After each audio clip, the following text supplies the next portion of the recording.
Hi, Rachel Connie here, Health and Energy Management Coach for leaders and business owners. And today I'd like to talk about deprivation, particularly how deprivation impacts digestion and energy.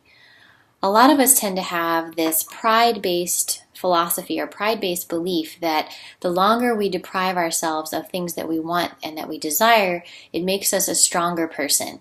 It makes us more focused, and we actually have a lot of competition, not only with others, but with ourselves, around how long of a stretch we can go without giving ourselves the things that we desire. And this is a dangerous game to play because it can really come down to an innate belief that your body does not actually deserve the things that it desires or the things that it craves or the things that it asks for. It can be based on an idea that because my body does not look the way I want it to, that my body does not behave the way I want it to, that my body does not support the things that I want to do from an energy standpoint or from a physical standpoint, that my body doesn't deserve those things. And there's two sides to this deprivation game, because on one side, of course, we want to unravel any cravings that we experience and find out what is the underlying need, what is the underlying drive there. Is there a food that needs to be supplied? Is there a nutrient that's missing? Is there lifestyle factors that need to be worked into the plan in order to meet that need? But then on the other side, anytime that we're depriving ourselves for too long, it can be almost a way of depriving ourselves not only of food, but of pleasure, of enjoyment, of the things that can actually light us up. It can be a way of, like I said, punishing ourselves and pushing our bodies down, disrespecting our bodies really in a way. And I think it's wise in any lifestyle plan to build in the fact that all of us tend to have this rebellious streak. Anytime we try to box ourselves in, we try to control too much of our environment, too much of every aspect of our lives, we're going to, on some level, rebel. And sometimes those are subtle forms of rebellion, where it's things like, okay, I'm just having a candy bar a couple times a day, or sometimes these turn into bigger forms of rebellion, where because I'm depriving myself of foods that I crave, I'm going to indulge in cigarettes or alcohol or something else to try to meet that need.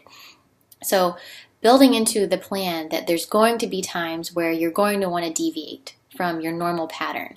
And this is what I call the 80-20 rule, that 80% of the time you're following the food and lifestyle choices that you know support you to be at your best, but then 20% of the time you're planning for those instances where you want to consciously indulge, where you want to have foods that bring you pleasure. Maybe it's comfort foods from your past. Maybe it's time out with friends at one of your favorite restaurants, and telling yourself during the week that, I'm craving this, acknowledging that craving and acknowledging that desire, but then recognizing that, okay, I'm craving this now, but I can wait because I know I'm going to give myself that enjoyment on Saturday.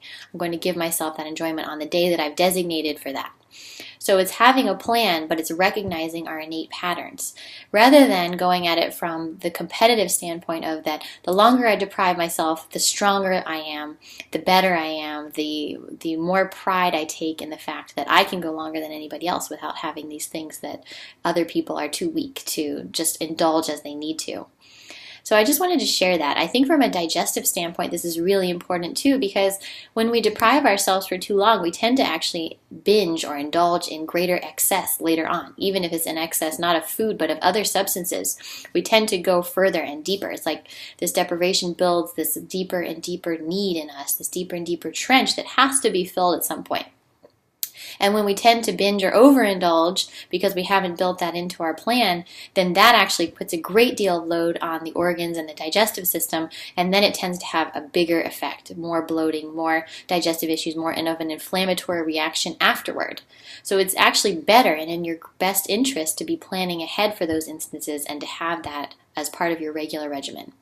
I just wanted to share that tip. I hope that was helpful. If you're looking for any support around digestive issues, inflammation, or sleep challenges, if you're a leader or a business owner that's struggling with building in lifestyle practices that support you to be your best, I hope you'll reach out to me. I would love to offer a free 60-minute consultation to identify if I would be someone that could support you in overcoming some of these challenges.